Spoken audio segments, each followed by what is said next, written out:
Hello friends, आज के इस वीडियो में मैं जेड प्लांट की आपको एक कंप्लीट जानकारी दूंगी, जैसे कि उसकी केयर, उसकी प्रोपगेशन, सॉइल मिक्स, वाटरिंग, उसका फर्टिलाइजेशन, प्लस उसमें उस प्लांट में आने वाली प्रॉब्लम्स, इन सब के बारे में मैं आपको डिटेल बताऊंगी। तो इस जानकारी के लिए अंत तक जुड़े रहिए मेरे साथ इस वीडियो में। जेड प्लांट एक सकुलेंट वैरायटी का प्लांट है जिसको अलग अलग नामों से जाना जाता है। फेंग शुई के हिसाब से ये एक ऐसा प्लांट है that brings happiness, good luck and money to your house. इसीलिए इसको बहुत सारे अलग अलग नामों से, जैसे lucky tree, friendship tree, good luck tree, इन सभी नामों से जाना जाता है। इसका साइंटिफिक नेम क्रैसुला ओवाटा है। इसकी लीव्स का शेप छोटे छोटे बटन्स की शेप जैसा होता है, इसलिए काफ़ी लोग इसको बटन कैक्टस के नाम से भी जानते हैं। पर्सनली ये मेरा भी फेवरेट प्लांट है, क्योंकि ये एक ऐसा प्लांट है जिससे हम अपनी इमेजिनेशन से बहुत कुछ क्रिएट कर सकते हैं। क्योंकि इस प्लांट में कुछ ऐसे कैरेक्टरिस्टिक्स हैं, जैसे कि इसकी ब्रांचेस बहुत फ्लेक्सिबल होती हैं, इनको हम मनचाही शेप दे सकते हैं। बहुत जल्दी ये प्लांट एक थिक ट्रंक डेवलप कर लेता है, जिसकी वजह से इसके बॉन्साई बहुत अच्छे बनते हैं। तो मेरा भी ये फेवरेट प्लांट है, क्योंकि इस प्लांट में आप अपनी क्रिएटिविटी से जो चाहें इसको एक शेप देके कुछ नया क्रिएट कर सकते हैं। इस प्लांट की सबसे खास बात यह है कि ये प्लांट बहुत लेस डिमांडिंग है, ये बहुत लीस्ट केयर मांगता है, इसे कम वाटरिंग चाहिए, कम फर्टिलाइजेशन चाहिए, तो इसीलिए गिफ्टिंग के लिए भी ये बेस्ट प्लांट है। फ्रेंड्स, मैं हमेशा आपको एडवाइस करती हूँ कि गिफ्टिंग के लिए अगर हम किसी को बुके या फ्लावर्स देते हैं तो उसके बजाय अगर हम इसको प्लांट दें तो वो ज़्यादा अच्छा होगा, क्योंकि फ्लावर्स आपके कुछ दिन मुरझा जाते हैं, लेकिन अगर आप किसी को ये प्लांट देते हैं तो ये प्लांट एक लंबे समय तक उसके साथ रहता है। तो चलिए वापस आते हैं अपने टॉपिक पे, शुरू करते हैं कि हमें जेड प्लांट की केयर कैसे करनी चाहिए। सबसे पहले तो जेड प्लांट को लेके ये डाउट रहता है, काफ़ी लोग कहते हैं कि ये इंडोर प्लांट है या आउटडोर प्लांट है। मेरे से बहुत सी इंक्वायरीज आती हैं कि हमने इंडोर में इस प्लांट को रखा और ये प्लांट सड़ गया। तो मैं आपको ये बता दूं, जेड प्लांट जो है कम्प्लीटली आउटडोर प्लांट है। ये एक ऐसा प्लांट है, इसको कम से कम दिन की 4 से 5 घंटे की डायरेक्ट सनलाइट चाहिए। हाँ, लेकिन इसको दोपहर की डायरेक्ट सनलाइट से हमें अवॉइड करना चाहिए, क्योंकि अगर हम इसको दोपहर की डायरेक्ट सनलाइट देते हैं तो इसकी पत्तियाँ पीली पड़नी शुरू हो जाती हैं। तो दिन की या शाम की इसको 4 से 5 घंटे की डायरेक्ट सनलाइट चाहिए।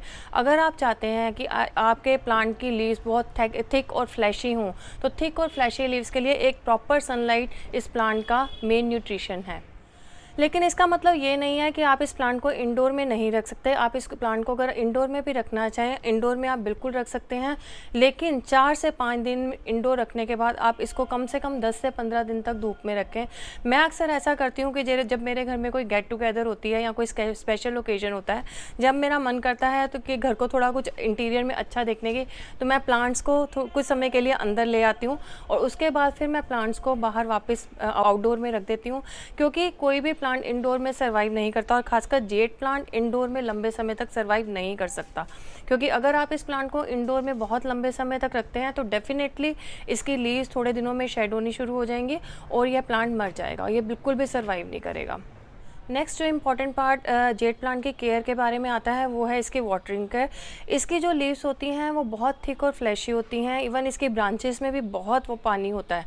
तो इसको अगर हम काफ़ी दिन तक इस प्लांट को पानी नहीं देते तो भी हमारा प्लांट बहुत ईजिली सर्वाइव कर जाता है। जेड प्लांट अक्सर जो मरता है वो ओवर वाटरिंग की वजह से मरता है। अगर हम अपने प्लांट को, अगर उसकी रिक्वायरमेंट नहीं है तब भी अगर उसमें पानी देते रहते हैं तो डेफिनेटली हमारा प्लांट रूट रॉट से मर जाएगा, क्योंकि उसकी रूट्स गल जाती हैं एक्सेस वाटर से। क्योंकि ये इस प्लांट को बहुत ज़्यादा पानी नहीं चाहिए, क्योंकि इसकी लीव्स में और स्टेम में ऑलरेडी काफ़ी पानी स्टोर होता है। तो दूसरा, कभी भी जब हम इसमें वाटरिंग करते हैं तो हमें इसकी सॉइल की अपर लेयर चेक करनी है। हमें इसमें वाटरिंग तभी करनी है जब इसकी अपर लेयर बिल्कुल ड्राई हो, उससे पहले हमें इस प्लांट में वाटरिंग नहीं करनी है। और अगर हम इसको रूट रॉट से बचाना चाहते हैं तो दूसरा पॉइंट जो हमें ध्यान रखना है, ओवर वाटरिंग के साथ साथ हमें इसकी सॉइल ऐसी बनानी है जो एकदम वेल ड्रेन्ड हो, ताकि हमने पानी डाला और कुछ ही समय में वो पानी ड्रेन आउट होके ड्रेनेज होल से बाहर आ गया। अगर वो पानी पॉट में रुका रहेगा, सॉइल में रुका रहेगा, तो डेफिनेटली वो हमारे प्लांट को नुकसान पहुँचाएगा।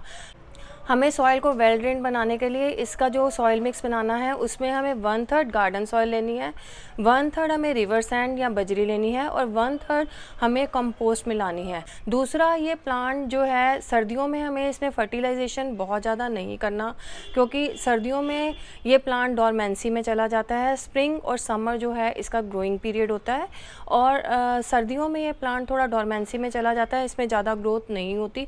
तो इसलिए एक्स्ट्रा फर्टिलाइजेशन करके हमें अपने प्लांट को ओवरबर्डन नहीं करना है। अदरवाइज साल में 2 बार हम इसका फर्टिलाइजेशन कर सकते हैं, एक फरवरी के महीने में और दूसरा सितंबर के महीने में।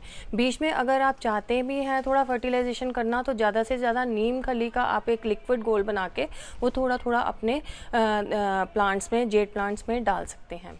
जैसा कि मैंने आपको बोला है कि ये प्लांट बहुत ज़्यादा डिमांडिंग नहीं है, इसलिए इस प्लांट को हमें बार बार रिपोर्ट करने की भी ज़रूरत नहीं पड़ती, क्योंकि इस प्लांट की रूट्स बहुत ज़्यादा ग्रो नहीं करती हैं और इसकी वजह से अगर हम इसको बहुत छोटे पॉट में भी लगा देते हैं तो ये प्लांट बहुत अच्छे से ग्रो कर जाता है।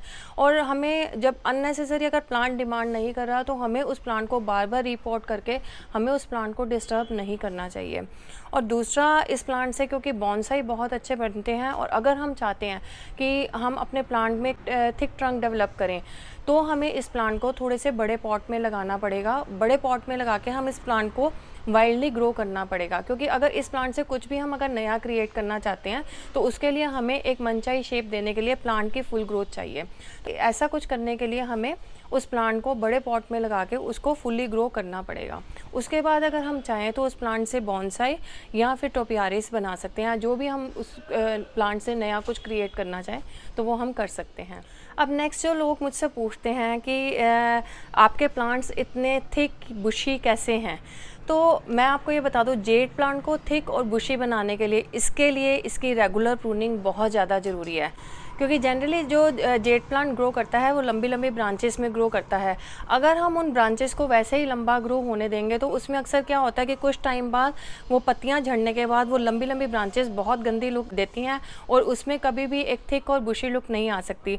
तो हमें अपने प्लांट की जो लंबी ब्रांचेस होती हैं उनकी रेगुलर प्रूनिंग करनी है, क्योंकि अगर हम अपने प्लांट की रेगुलर प्रूनिंग करते रहेंगे तो उसमें क्या होता है, जहाँ से हम अपनी ब्रांच को प्रून करते हैं वहाँ से थोड़े समय में 2 से 3 ब्रांचेस निकल आती हैं, तो वो हमारे प्लांट को एक बुशी लुक देती हैं। तो इसी तरह से जब हर कुछ समय के बाद, हर कुछ महीनों के बाद हम अपने प्लांट को प्रून करते रहेंगे तो वो कुछ ही समय में हमारा प्लांट एक बहुत ही थिक और बुशियर लुक देगा। फ्रेंड्स, अब जो जेड प्लांट में सबसे बड़ी प्रॉब्लम की बात आती है, वो प्रॉब्लम की बात आती है कि उसकी लीव्स शेड हो रही हैं। तो हमें जब हम देखते हैं कि हमारे प्लांट की लीव शेड हो रही हैं तो हमें उसके नेचर को समझना है। उस प्रॉब्लम के लिए भी कहीं ना कहीं हम ही रिस्पॉन्सिबल हैं, क्योंकि प्लांट तो हमें बोलेगा नहीं कि उसको क्या हुआ है, तो हमें ही चेक करना है कि हमारा प्लांट किस प्रॉब्लम से निकल रहा है। तो आप इस चीज़ का ध्यान रखिए। अगर आपके जो प्लांट की लीव्स पतली होके, थिन होके गिर रही हैं तो इसका मतलब आपका प्लांट जो है वो अंडर वाटरिंग से के फेज से निकल रहा है कि प्लांट में कहीं ना कहीं पानी की कमी है।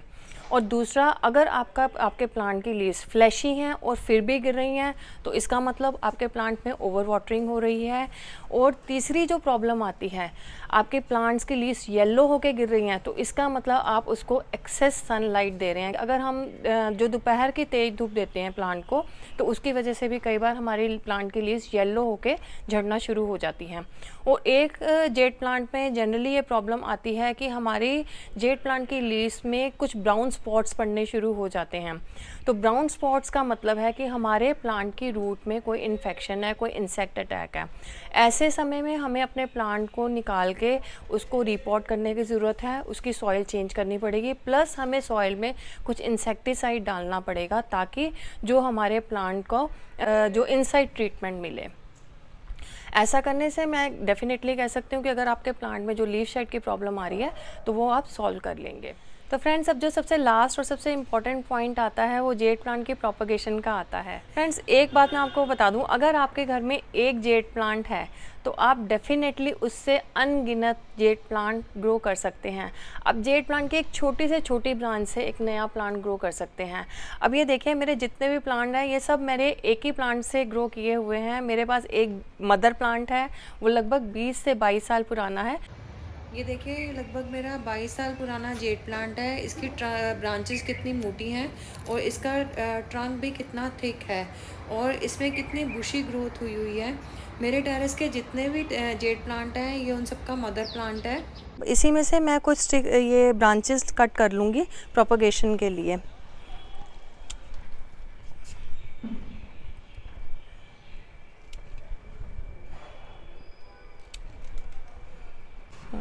अभी मैंने कुछ ब्रांचेस ले लिए हैं जिनको मैं कट करके प्रोपगेट करूँगी। प्रोपगेशन के लिए ब्रांच के नीचे की जितनी भी लीव्स हैं उन सबको मैं हटा लूँगी।